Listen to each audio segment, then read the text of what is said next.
Hi, I'm Lisa. Welcome to my channel. This is my random recipes. Hi, Portia. Let's have breakfast. Today's recipe is a muffin recipe. Today's recipe is called Streusel-Topped pumpkin muffins. This is actually a two-part recipe because it has an actual recipe for the muffins, but it also has a recipe for the streusel topping. This is a Bisquick recipe, so it should be pretty foolproof. It should be pretty straightforward. Should go pretty quickly. Hopefully it's a good one. As with most Bisquick recipes, I either got it off of the back of a box of Bisquick, or sometimes they would stick recipe cards in the actual boxes of Bisquick. But either way, the recipe is from General Mills. Because these muffins are made with pumpkin, they're a really great choice for fall or winter. I've always been rather fond of muffins because they're easy, they're quick, and they're versatile. I guess we're going to find out if these are any good. Let's give these a try. Let's get to work. So I'm going to turn this down so you can see what I'm doing. This is 2 cups of Bisquick. We're going to add to that a third of a cup of raisins. And I did plump these up. I just covered them with water, put them in the microwave for about a minute. And I'll let them sit. As you can see, there's a little bit of moisture at the bottom of the dish. Next is 1/4 of a cup of sugar. 1 teaspoon of cinnamon, 3/4 of a teaspoon of nutmeg, 1/2 teaspoon of ginger. And we're going to give this a stir. These are our dry ingredients. Very fragrant. I can smell the spices. And next, we are going to beat milk, oil, and pumpkin and egg until smooth. I'll set my dry ingredients aside for just a bit. So we're supposed to take the milk and the oil. Milk is 1/4 cup of milk, 1/4 cup of oil, then 1/2 cup of pumpkin. Okay, 1 egg. Since we're going to be mixing it all together, there's no need to beat the egg separately. We're supposed to beat this until smooth. That looks better. Now we're going to stir the wet ingredients into our dry. So we'll bring this back. Okay, we're going to put those together. And now we combine.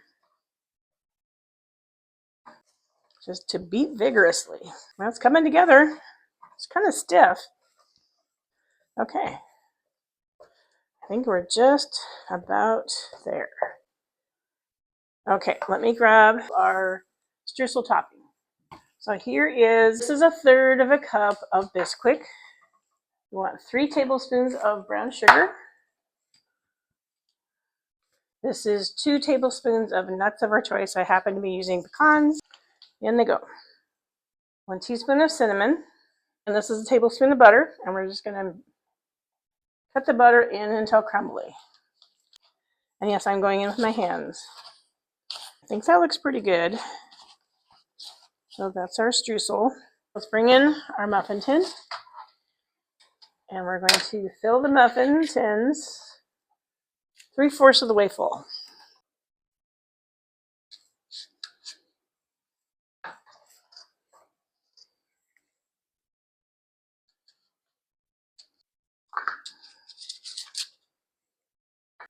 Okay, so now we need to sprinkle this with our streusel topping.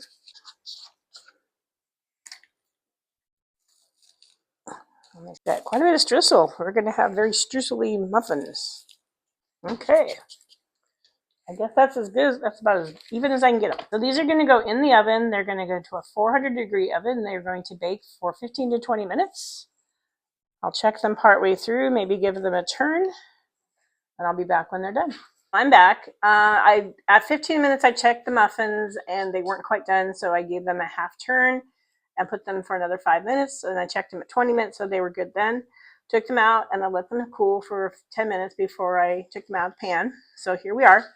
I'll turn this down so you can see what I've got. This is the final product. I think the one thing I would do differently, I think I would add more butter to the streusel topping, maybe 2 or 3 times. You can see this one clearly had more butter, and these are a lot more powdery. They didn't have as much butter in them. So I think I would increase the amount of butter so that it'd be more evenly distributed throughout the streusel topping. So I think this is the one I'm going to try. It looks the most promising. I'll set these aside, and this is what I'm going to have. I do have some butter here if I need it. I don't know that I do. I did put foil under my muffin tin in the oven. I've had problems in the past with my muffins burning on the bottom, and putting foil, a layer of foil underneath the pan seems to help. So this is my muffins. I can see the color definitely has that. You can see that the pumpkin's in there. I'm actually cutting this down into quarters.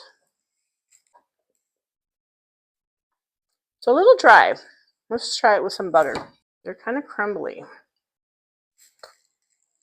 The flavor is good, but they are a little bit dry, so they're kind of crumbly. It's kind of falling apart. I think it's the recipe's kind of just lacking. I like the streusel topping, but again, I think I would put more butter so that it had more butter throughout. I do taste the pumpkin, but I taste the spices more than I do taste the pumpkin. They're just a little dry. They could use more moisture, maybe more pumpkin or maybe more oil. That was the last of the muffin recipes. I hope you like this one. I hope that out of all the muffin recipes, hi Portia, all the muffin recipes I've done, that you find something that you like. We're really close to the end of the breakfast series. We're not done there, not quite there yet, but we're getting there. Next time I'm going to be taking a bit of a detour. We're going to be moving away from the breads and on the baked goods. We'll cover that more next time. I want to say hi to my new subscribers. Welcome, I'm glad to have you. I also want to say thank you to those of you who've been watching my videos week after week. I really do appreciate you. It really means a lot to me. Thank you. As always, I will include the ingredients and the preparation for these muffins in the description below. If you have any questions for me or feedback, please feel free to reach out to me in the comments. I really do enjoy hearing from you. Thank you for liking, sharing, and subscribing to the channel. That does help me continue to grow. And thank you for joining me on my journey. I look forward to seeing you next time. Bye.